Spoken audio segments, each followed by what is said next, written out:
estamos desarrollando esta clase. Así que les invito a que allí donde estamos inclinemos nuestras cabecitas, cerremos nuestros ojos y oremos. Querido Dios y Padre nuestro que estás en el cielo, en esta hora te damos las gracias porque podemos reunirnos en una clase más para poder seguir estudiando tu palabra y ahondar en el conocimiento que ella tiene para nosotros. Te invitamos a que tú seas quien guíe nuestros pensamientos, nuestras palabras, nos des la sabiduría, la comprensión y la inteligencia, no solo para aprender, sino a asimilar y poder vivir aquellas cosas que tu palabra nos enseña.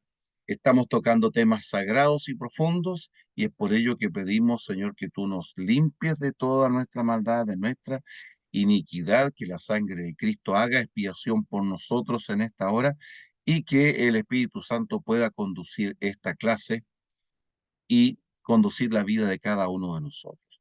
Pedimos estas cosas y le agradecemos, Señor, en el nombre santo de Jesús. Amén. Bien, mis hermanos, en el, en el día de ayer comenzamos a tratar y a desarrollar ya el tema acerca de Dios dentro de la concepción de la teología sistemática. Y estuvimos ya desarrollando algunas temáticas al respecto. Hoy día vamos a continuar, para ello voy a compartir, por supuesto, la presentación de PowerPoint para que podamos continuar con el desarrollo de nuestro tema. Habíamos quedado conversando acerca de esta pregunta importante que nos hacemos los seres humanos cuando se trata de este vínculo especial, de este ser especial con el cual nos relacionamos, que es Dios. ¿Quién es Dios? ¿Cuál es su naturaleza?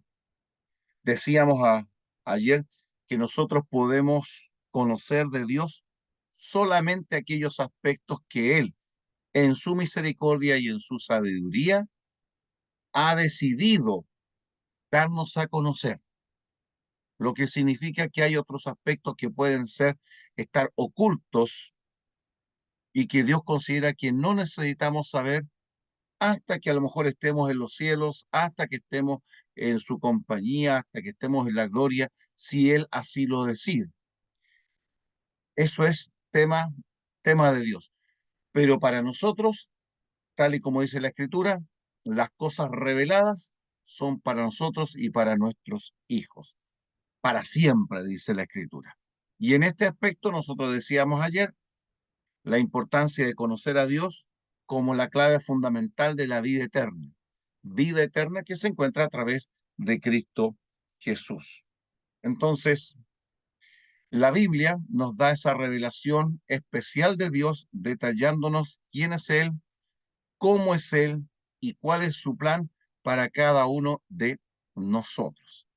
En ese aspecto, entramos nosotros a estudiar ahora y hablar de su personalidad.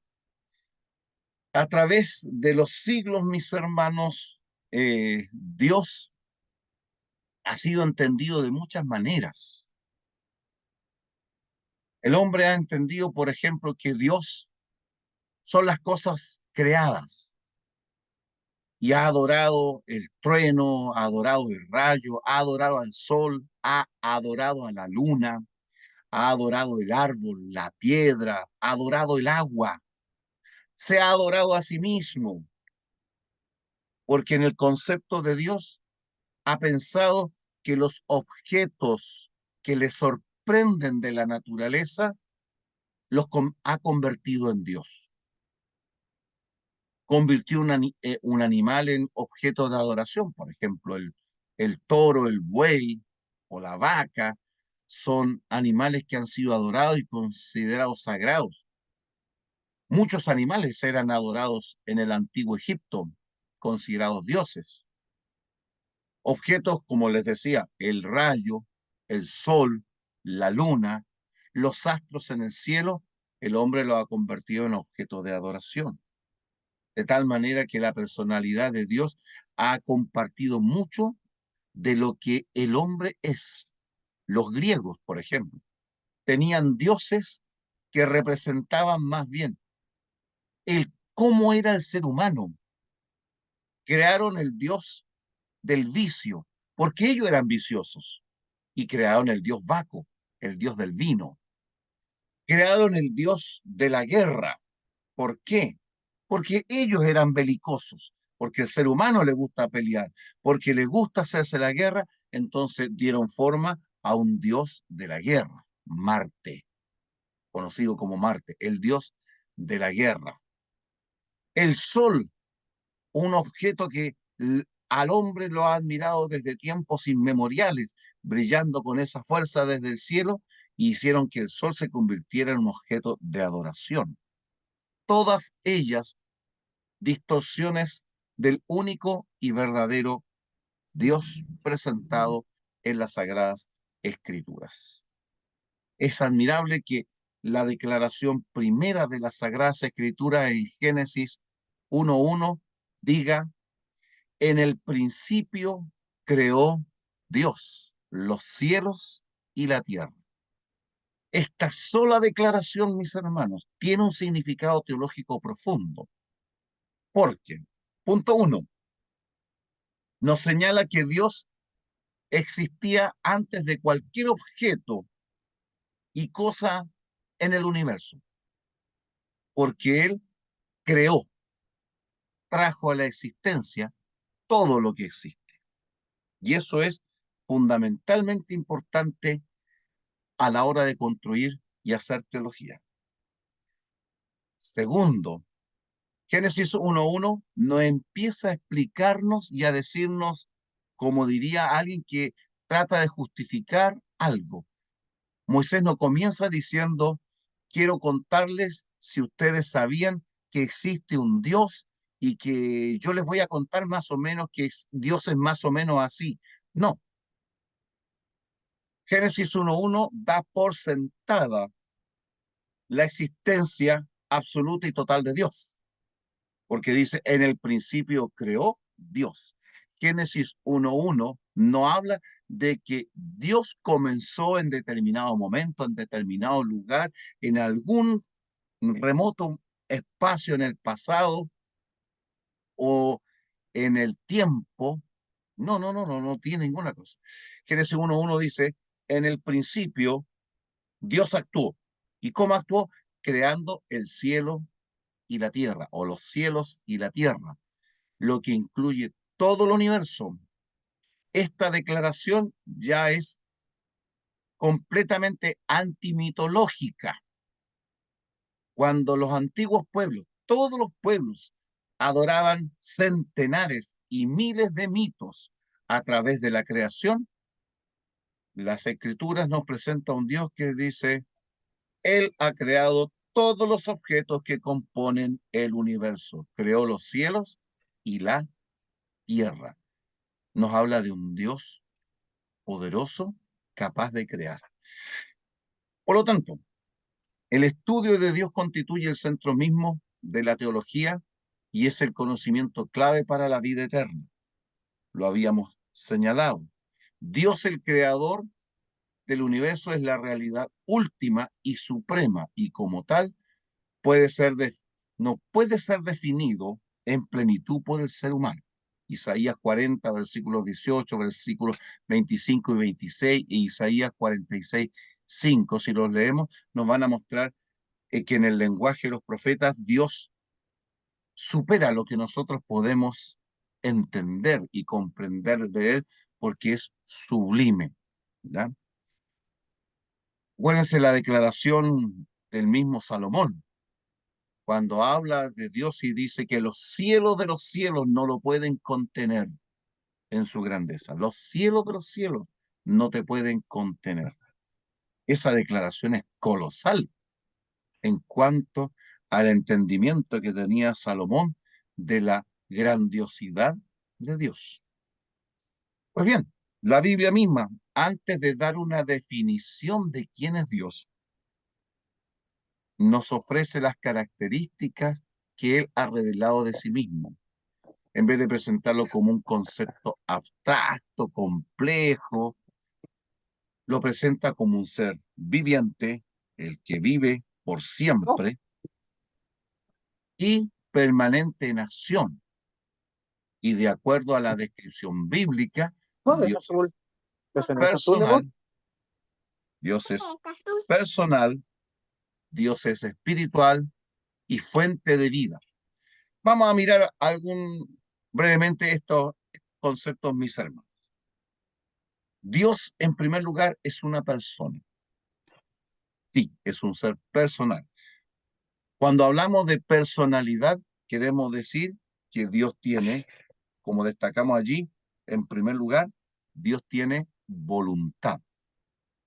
Así lo dice Salmo 48, Salmo 103, 21, San Mateo 6, 10, 7, 21, Lucas 11, 2, al decirnos que Dios elige, decide, toma decisiones. Dios tiene una voluntad que es propia, es suya.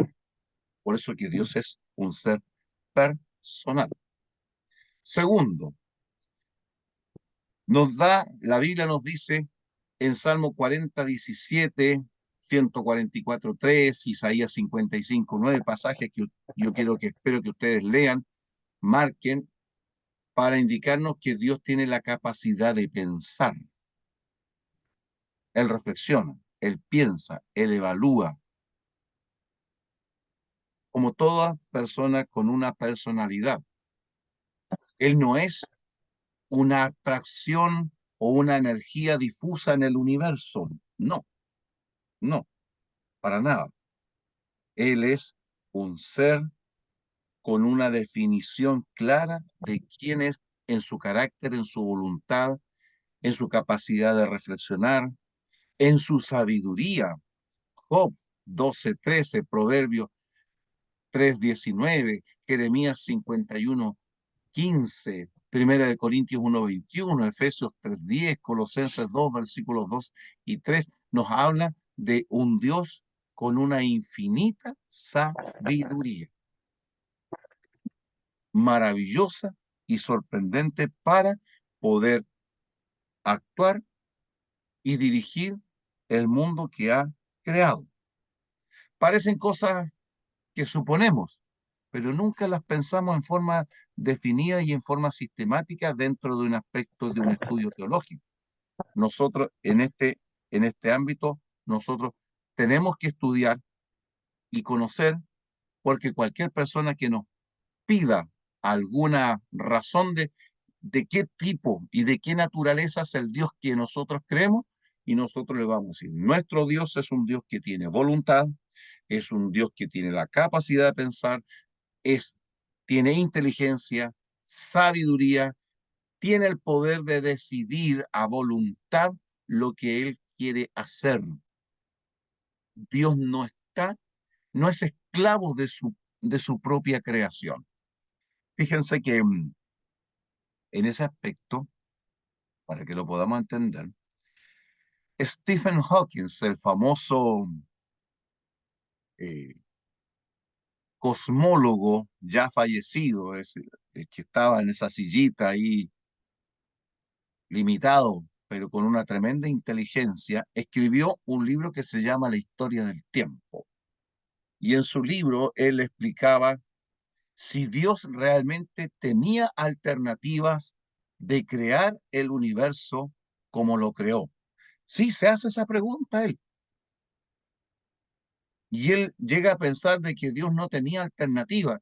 Y una vez que él creó el universo, ya no lo puede modificar, que él no lo puede cambiar, que ahora está sujeto a aceptar el movimiento del universo que creó como está funcionando y que Dios no podría intervenir en el universo como lo hizo cuando Él lo creó.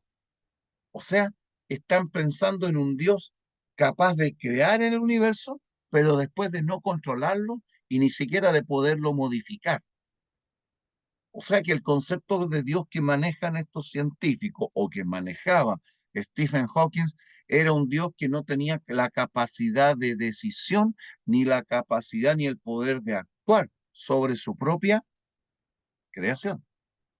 Por eso es que estas cosas necesitamos conocerlas a la luz de la Biblia, porque Dios sí es capaz de intervenir, de dirigir su creación a voluntad. Lo bueno es saber que la voluntad de Dios siempre está sujeto a su sabiduría, a su justicia y a su amor. Por lo tanto, tenemos la confianza de que en las decisiones de Dios nunca va a haber un pensamiento que quiera perjudicar a sus criaturas y a los seres que ha creado y que Él tiene en el universo, que es obra de sus manos. Y eso nos da confianza en saber que creemos en un Dios sabio, justo y bueno 100%. 100%, que Dios es 100% confiable. Por otro lado, a seguir en el concepto de la personalidad de Dios, el carácter de Dios, mis hermanos, se revela también en el hecho de que tiene nombres. Los nombres de Dios revelan su naturaleza,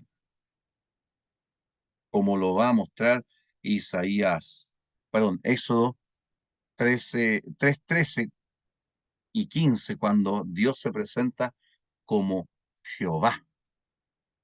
O como lo hace en Génesis 1, fíjense que hay una peculiaridad. Si ustedes se fijan y han leído o leen Génesis 1, en Génesis 1 dice, y creó Dios. Y todo el capítulo 1 habla de, y creó Dios, y usa la palabra Elohim. Pero en el capítulo 2, cuando sigue hablando de la creación, la expresión para referirse a Dios cambia. Y algunos han pensado que este cambio para referirse a Dios implica otro autor, que Génesis 2 lo escribió otra persona y no lo escribió Moisés, o sea, más de un autor. Pero eso es una suposición insostenible. Pero hay una peculiaridad. Génesis capítulo 2 cambia para hablar de Jehová Dios. Génesis 1 habla de Elohim, Dios. Pero en Génesis 2 habla de Yahweh Elohim o Jehová Dios. ¿Por qué ese cambio? Porque hay una intencionalidad, hay un propósito. Dios guió la mente de Moisés a través del Espíritu Santo para registrarlo de esa manera, porque en Génesis 1, al usar la expresión Elohim, está hablando de Dios en su absoluto poder como Dios creador, como autoridad todopoderosa que guía el universo. La palabra Elohim, de hecho, es una palabra plural. Nosotros en nuestras Biblias la tenemos en singular, pero en hebreo es plural. La terminación im es plural. Es como si dijera dioses. En el principio creó dioses, Elohim. Pero la palabra Elohim en su pluralidad está mostrando dos cosas importantes.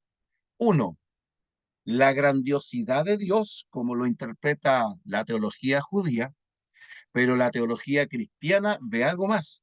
Ve también la presencia no solo de Dios, sino la presencia de Dios Padre, de Dios el Hijo y de Dios el Espíritu Santo en el acto creador del universo y en el acto creador de la tierra. Por eso lo llama Elohim. Pero en Génesis 2 cambia la expresión a Jehová Elohim o Jehová Dios. Y cuando pone el nombre de Jehová, ahora cambia la naturaleza para que entendamos a Dios en una manera más definida. El hecho de usar la expresión Jehová es para decir el Dios que tiene una personalidad, el Dios que tiene una identidad, el Dios que es capaz de crear al ser humano a su imagen. Está la idea de Dios como Padre, como aquel que se preocupa del ser humano, como aquel que dijo en Éxodo 3:14, que su nombre es Jehová, o yo soy el que soy, que después se va a usar como Jehová a través del resto de las escrituras. Los nombres de Dios revelan su naturaleza. El Roí significa Dios es mi pastor. Eh, el nombre mismo de Elohim habla de el absoluto de Dios como creador, de Jehová como un Dios personal. El Shaddai, Dios todopoderoso. Estas expresiones hablan de un Dios cuya grandiosidad y sus características los seres humanos pueden conocerla y pueden entender lo maravilloso que puede ser Dios y que es mucho más de lo que nosotros llegamos a pensar acerca de él. Siguiente aspecto. Vamos a dejar ahí los aspectos de los nombres y de la personalidad de Dios y vamos a pasar a la existencia de Dios. La existencia de Dios. Siempre se ha dudado de esto y se va a seguir dudando hasta que Dios se muestre desde los cielos y le borre de una plumada para siempre la duda del ser humano de que Dios existía o no existía. La creencia de que existe un ser divino mucho más grande que el hombre ha sido común en todas las culturas y civilizaciones antiguas. Eso es cierto. No hay civilización antigua que creyera que existía un ser superior.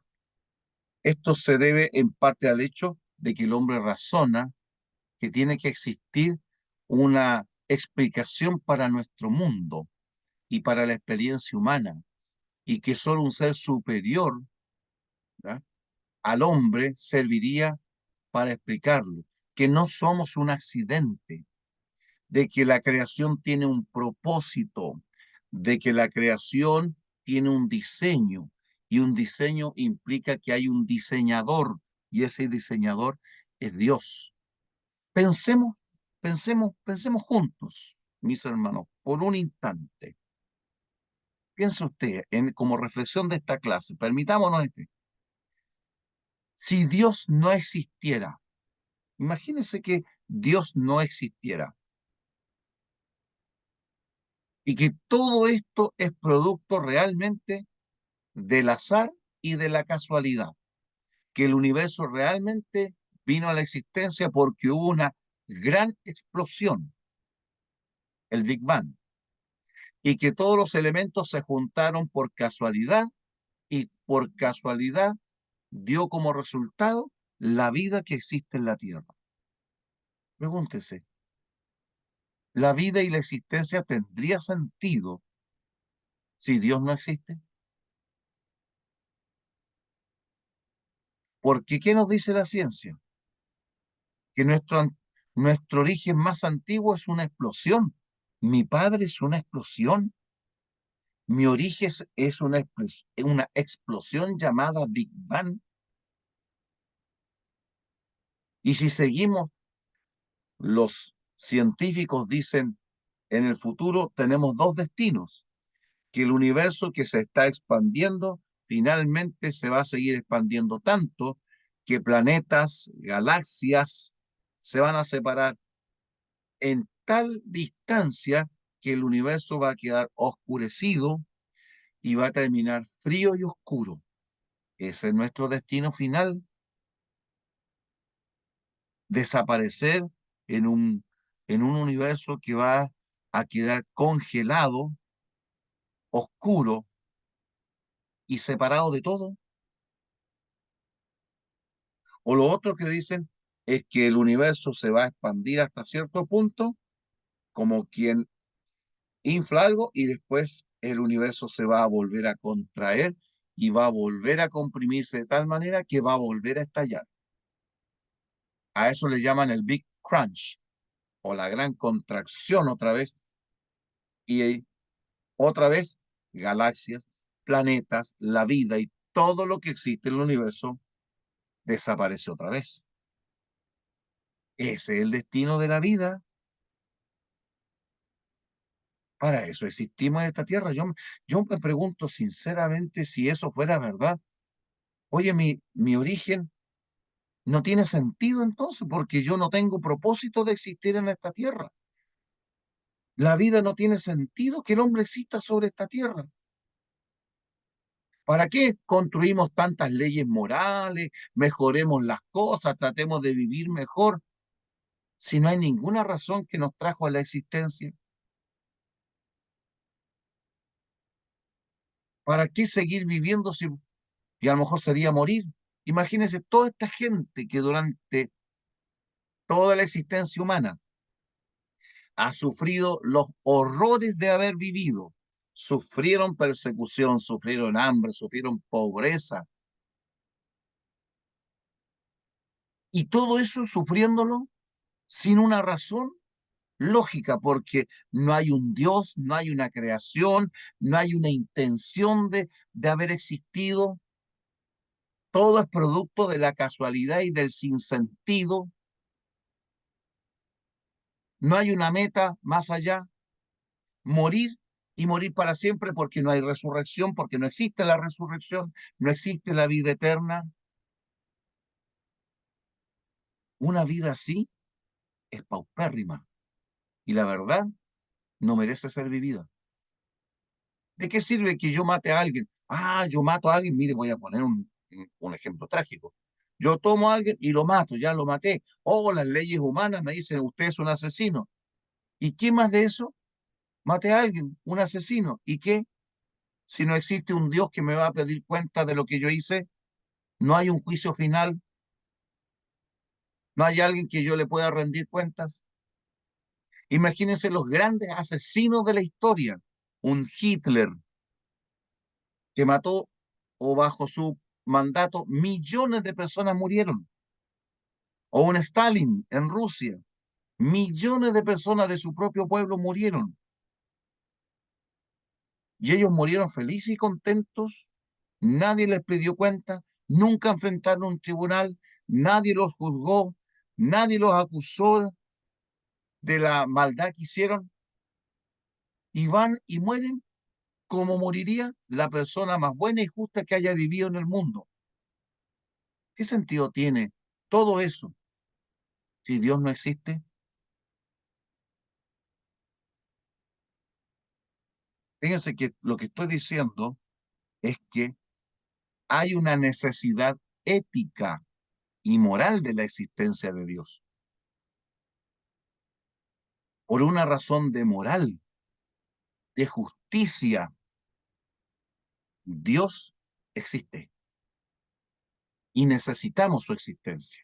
No solo es que Él existe, sino que su existencia es necesaria para saber que no somos producto de un accidente, de una mera explosión, sino que hay un diseño, una intención y un propósito. Que el pecado existe porque un ser se rebeló contra Dios que llamamos Satanás y trajo a la existencia la maldad que nos ha causado tanto daño. Por eso necesitamos nosotros la existencia de Dios, porque de otra manera, imagínense todas las religiones que existen en el mundo y Dios en el fondo no existe. ¿Para qué tanta religión cristiana? ¿Para qué tanta discusión de doctrina? ¿Para qué tantas iglesias que se han creado? ¿Por qué tanto cristianos sufriendo el martirio si Dios no existe? ¿Qué sentido tiene una muerte en la cruz y una supuesta resurrección si Dios no existiera? Todo esto lo estoy usando como motivo para pensar que todo esto, si no hay una existencia de Dios fundamental para construir nuestra teología e incluso la razón de nuestra existencia, perdemos mucho. Es un gran perjuicio para la humanidad. La filosofía, la ciencia, el conocimiento, todo no tiene sentido si Dios no existe. Hay una demanda necesaria, el hombre necesita la existencia de Dios. Y lo bueno es que Dios nos dice, yo sí existo. Se lo dijo Moisés, yo soy el que soy. Jesús lo dijo, yo soy. Y la Escritura nos va a presentar en Apocalipsis a, a Dios como el que es, el que era y el que ha de venir. O sea, un Dios que abarca la eternidad, que es eterno. Nos presenta la Epístola a los Hebreos un Jesús que es el mismo ayer, hoy y por los siglos. Y eso es seguridad de que lo que Dios hace tiene un propósito en beneficio de sus hijos, en beneficio tuyo, en beneficio mío. Dios existe y existe para nuestro bien. Todos podrán hacer toda una discusión sobre la no existencia de Dios. Se han escrito muchos libros sobre que Dios no existe, pero al final de cuentas, toda esta gente queda en una idea que no tiene mayor trascendencia. Se pierden. El moderno fenómeno de muchos que afirman ser ateos surge de la perversión de la mente humana, mis hermanos, y la negación de que es posible cualquier explicación racional del universo. Salmo 100, perdón, 14, 11 dice claramente algo que se repite a través de los salmos. Dice el necio en su corazón no hay Dios. La, ne la necedad, la falta de sabiduría, no la falta de inteligencia, porque un necio puede ser muy inteligente, pero escoge lo que está mal usando mal su inteligencia. Dice el necio en su corazón, no hay Dios. Se han corrompido, dice el salmista, y hacen obras abominables. No hay quien haga el bien.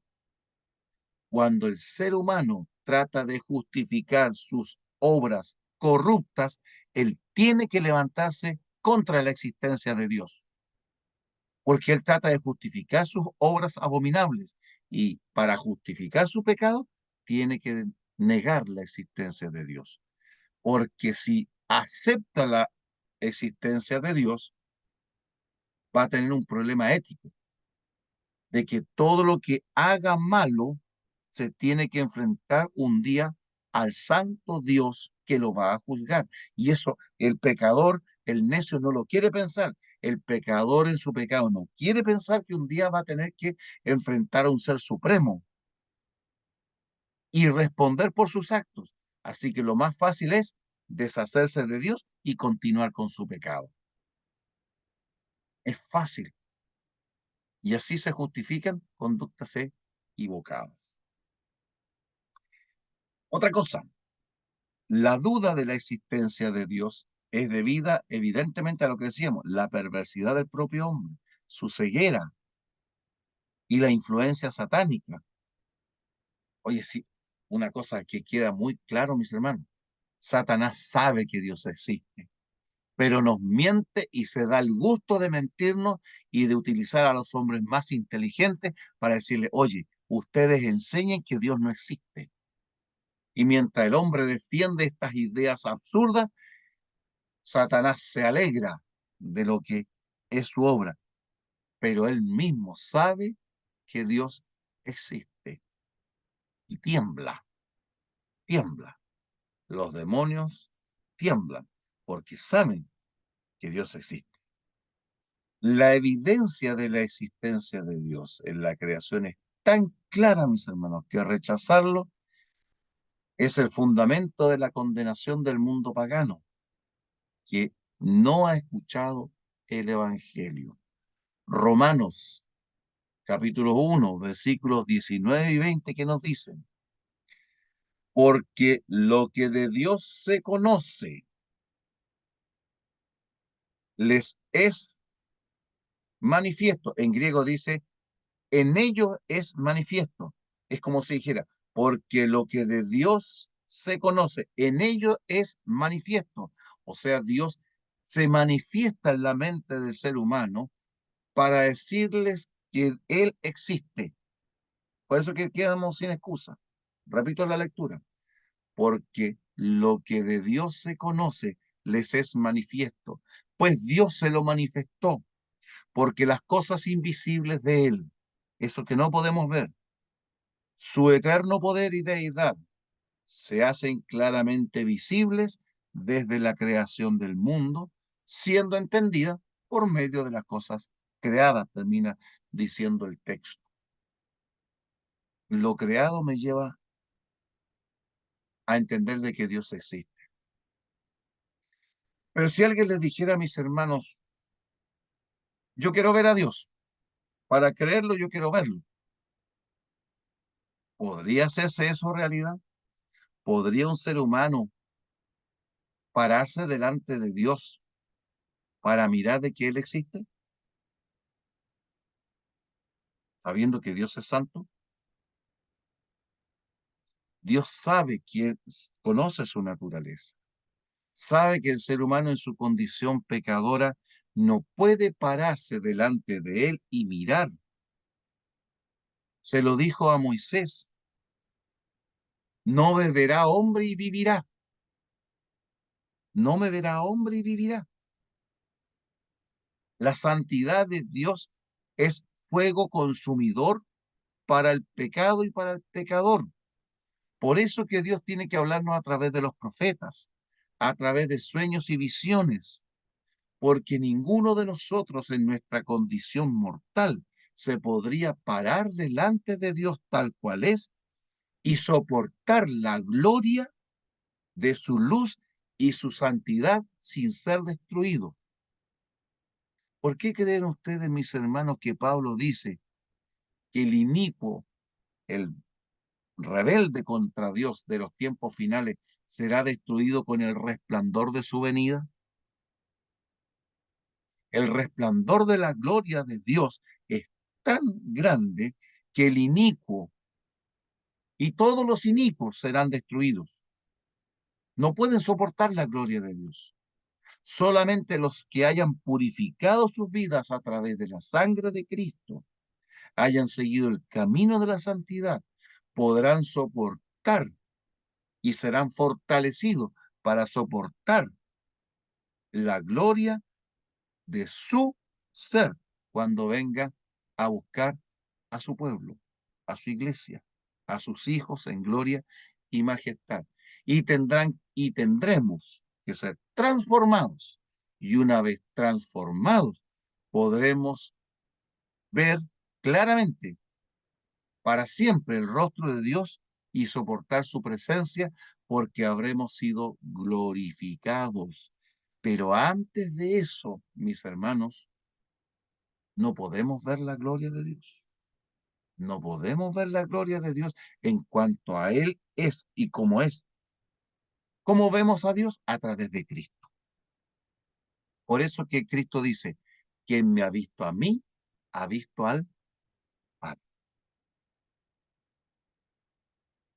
Todo lo que necesitamos conocer de Dios Padre está reflejado, enseñado, demostrado y vivido en Cristo Jesús.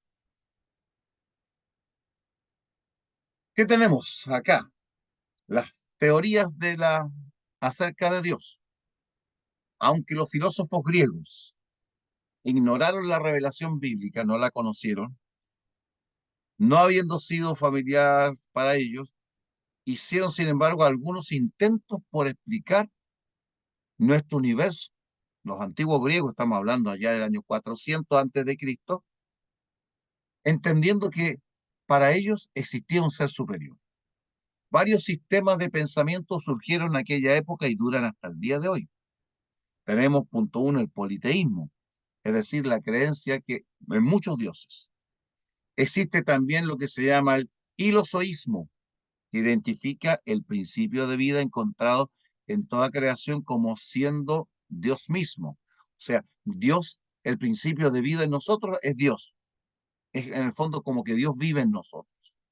Tercero, el materialismo, que argumenta que la materia funciona por sí misma de acuerdo con una ley natural y no es preciso ningún Dios personal para su funcionamiento. Hoy día esa teoría es la que se fundamenta la teoría de la evolución del mundo que no cree en la existencia de un creador. Cuarto, el panteísmo. El panteísmo que cree que Dios, sostiene que Dios es impersonal, no tiene carácter, no tiene voluntad, es una energía, es idéntico con la naturaleza, que dentro del árbol, de la piedra, de un animal, de una estrella, de nosotros mismos, vive una energía divina. Dios vive en nosotros, por lo tanto, Dios está en todas las cosas. Por eso que la palabra es pan, que significa todo, teísmo, Dios. Dios vive y está en todas las cosas, pero ahí no se habla de un Dios con carácter, de un Dios de justicia, de un Dios de amor, un Dios con personalidad. El panteísmo ha sido una trampa que muchos han usado. Las religiones orientales que adoran la plantita, que adoran la piedra, que reconocen un insecto, que adoran la vaca, que adoran al árbol, cree que en eso está Dios. Entonces, para ellos, ahí hay una esencia divina que hay que respetar. Por eso no matan una mosca, no matan un insecto, porque hay una energía divina en esos objetos de la creación. Eso es panteísmo, mis hermanos. Panteísmo. ¿Vamos bien, mis hermanos? Yo sé que hoy día estoy hablando cosas enredadas,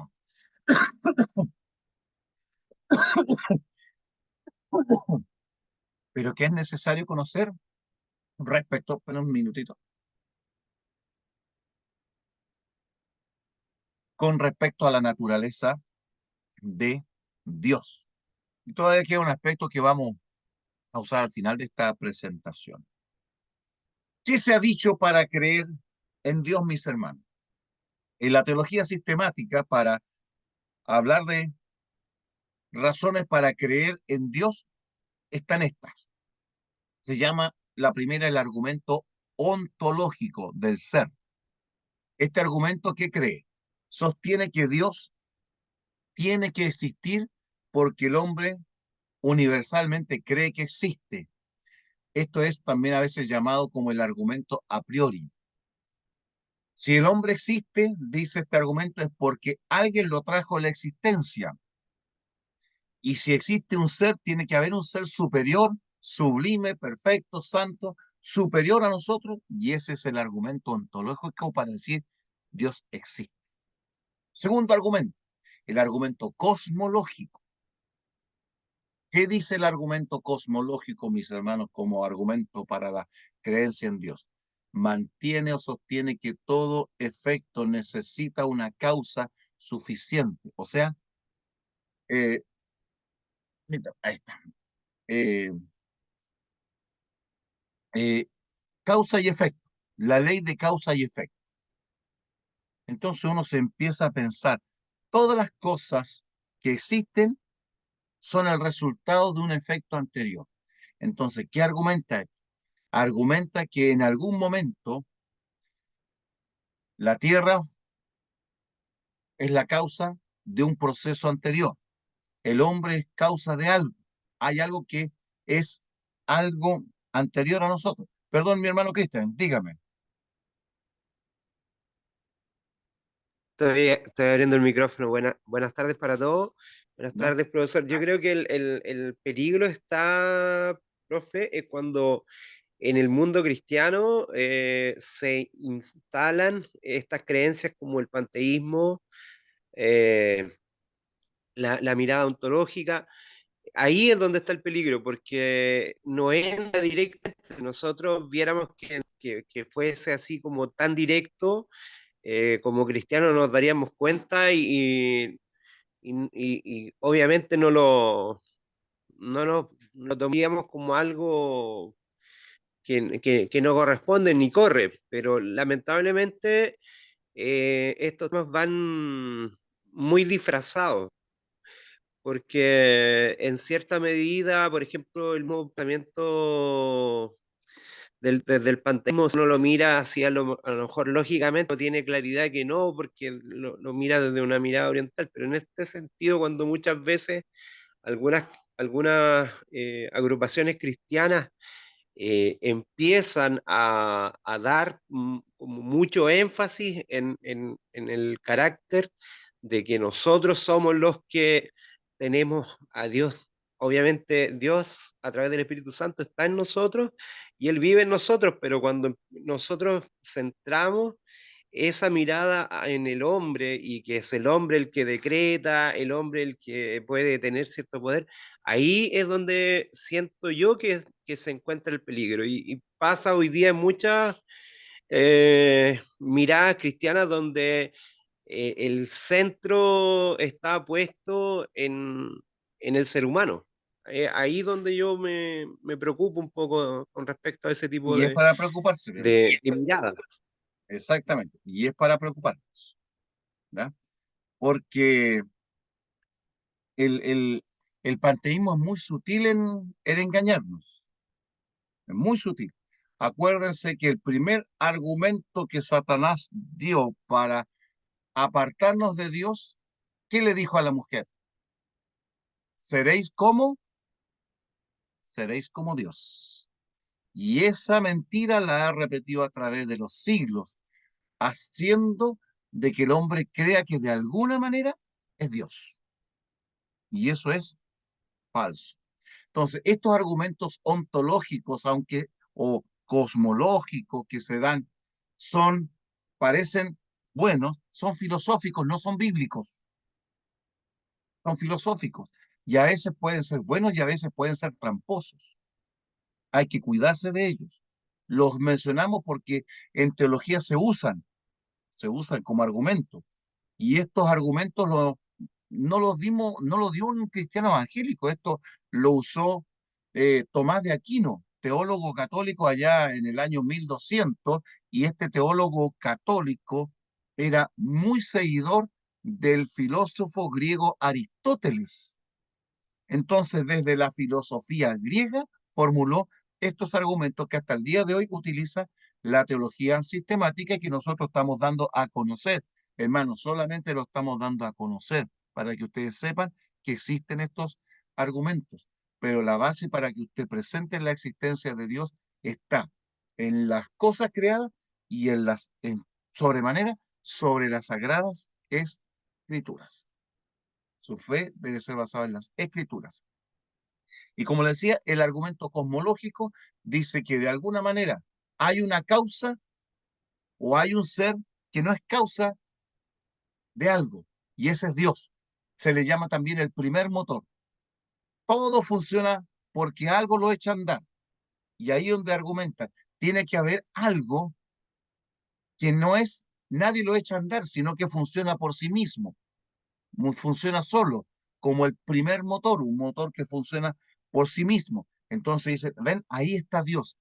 Y ahí usan este argumento. Argumento teológico. ¿Qué resalta aquí? Resalta que cada diseño tiene que haber tenido un diseñador, ¿ya? Es decir, hay un propósito, una intención. Está también el argumento antropológico. Argumenta que la naturaleza y la existencia del ser humano resulta inexplicable si nosotros no usamos el argumento de la existencia de Dios. Y tienen en cierta medida razón, porque podríamos preguntarnos, ¿por qué sufrimos? ¿Por qué morimos? ¿Por qué existe el mal? ¿Por qué existe el pecado? Y eso no tendría ninguna explicación separado de Dios. La evolución, fíjense que aquí hay un argumento. La evolución no puede explicar por qué existe la muerte. No puede explicar por qué existe el mal, el pecado. No puede explicar por qué existe el sufrimiento. ¿Por qué?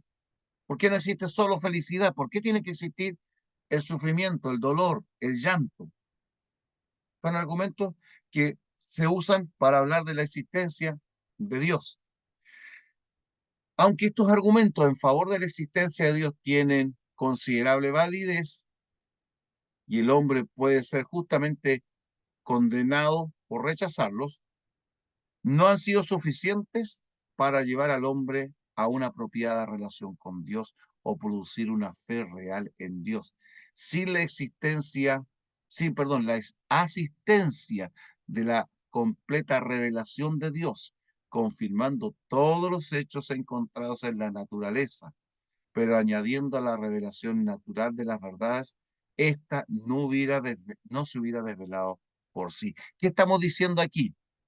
Que podemos dar muchos argumentos muy inteligentes, muy llenos de sabiduría, de conocimiento, de profundidad, con complejidad, porque ustedes vieron ahora, tratamos argumentos complejos, enredados, y hasta, oye, pero esta parte no me gustó porque no la entendí. Si usted no la entendió, tiene toda la razón, porque a veces estos argumentos son complejos, enredados, pero había que conocerlos, había que saber que existen. Lo que debe quedarnos claro es que todo esto que estamos viendo con respecto a la existencia de Dios no tiene validez si no hubiera sido porque Dios se reveló a nosotros en Cristo Jesús y se reveló a nosotros en su palabra. La autorrevelación de Dios es el argumento más claro y más contundente en favor de la existencia de Dios. Romanos 1, versículos 18 al 20, nos dice, porque la ira de Dios se revela desde el cielo contra toda impiedad e injusticia de los hombres que detienen con injusticia la verdad, dice Pablo. Porque lo que de Dios se conoce les es manifiesto, pues Dios se lo reveló, perdón, se lo manifestó, porque las eternas, o porque las cosas invisibles de Él, repetimos, su eterno poder y deidad, su divinidad, se hacen claramente visibles desde la creación, siendo entendida por medio de las cosas hechas, de modo que no tienen excusas. Hermanos, amigos, el hombre no tiene excusa para decir que no tuvo un argumento para creer en Dios. Aquel día cuando el ser humano le toque pararse delante de Dios y Dios le pregunta, ¿por qué tú no creíste en mí? Ellos no podrán aducir ningún argumento, es que nos faltaron pruebas, nos faltaron evidencia. Dios le va a mostrar todos los argumentos a través de su vida en que Él se mostró como un ser que existía y que exigía de esa persona fidelidad, obediencia, arrepentimiento para poderle salvar. Pero que el hombre escogió seguir el camino equivocado, el camino que lo aparta y lo separa de Dios. Por último, en los minutos que nos quedan, 4 minutos nos quedan antes que terminemos, mis hermanos, la deidad, la Trinidad. Oh, cómo se ha discutido la Trinidad a través de los siglos. Desde los tiempos de los judíos, pasando por el periodo del cristianismo, hasta el día de hoy se sigue discutiendo la Trinidad o la deidad de Dios. Digamos algunas cosas que es necesario conocer, mis hermanos. La palabra Trinidad no existe en la Biblia. Es un término teológico. ¿Es legítimo? Sí, sí es legítimo. Pero la palabra Trinidad no existe en la Biblia. El primero que va a usar la palabra Trinidad para referirse a Dios el Padre, a Dios el Hijo y a Dios el Espíritu Santo va a ser Tertuliano. Tertuliano, este apologista y defensor de la fe cristiana en el año 200 después de Cristo. Él va a ser el primer cristiano que va a usar la palabra Trinidad para referirse a Dios el Padre, a Dios el Hijo y a Dios el Espíritu Santo. ¿Cómo nosotros entendemos? ¿Qué debemos declarar teológicamente acerca de Dios como Trinidad? Y ahí está una declaración tentativa que dice, existe un solo Dios. No creemos en tres dioses, no, creemos en un solo Dios. Pero este Dios se manifiesta en tres personas que llamamos el Padre, el Hijo y el Espíritu Santo. Una unidad de tres personas coexistiendo, existen en conjunto, coexisten por la eternidad, desde la eternidad y por la eternidad. O sea, no hay fin para ellos. Dios es inmortal. El Padre es inmortal. El Hijo es inmortal. El Espíritu Santo es inmortal. Es todopoderoso. Lo es el Padre, lo es el Hijo y lo es el Espíritu Santo. Conocedor de todo lo que pasa en los seres humanos y en el universo. Superior a todo. Es omnipresente. Él es infinito. El Padre, el Hijo y el Espíritu Santo. Y más allá de la comprensión humana, pero conocido por su autorrevelación. Él es siempre digno de alabanza, Él es siempre digno de adoración, de servicio por toda la creación. Y aunque son tres personas, Dios exige la adoración como el único y solo Dios que existe en el universo, ¿no? El solo Dios. Ayer habíamos mencionado de cómo la Escritura llama Padre a Jesús. Isaías 9:6, de que Jesús es el Padre. Ahora yo les voy a preguntar, antes que terminemos, en, en el orden de la que le damos nosotros a a la deidad. Nosotros llamamos a la primera persona de la deidad Dios Padre. La segunda persona de la deidad, el Espíritu Santo. Perdón, a Jesucristo. Y la tercera, al Espíritu Santo. ¿Por qué están en ese orden, mis hermanos?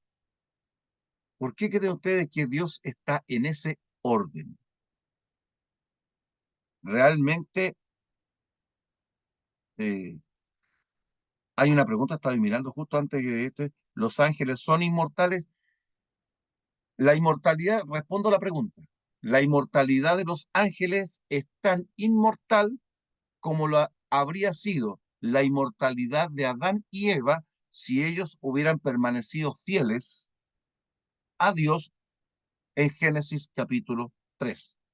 Si Adán y Eva hubieran sido fieles, la eternidad de Adán y Eva habría sido la misma que la eternidad de los ángeles.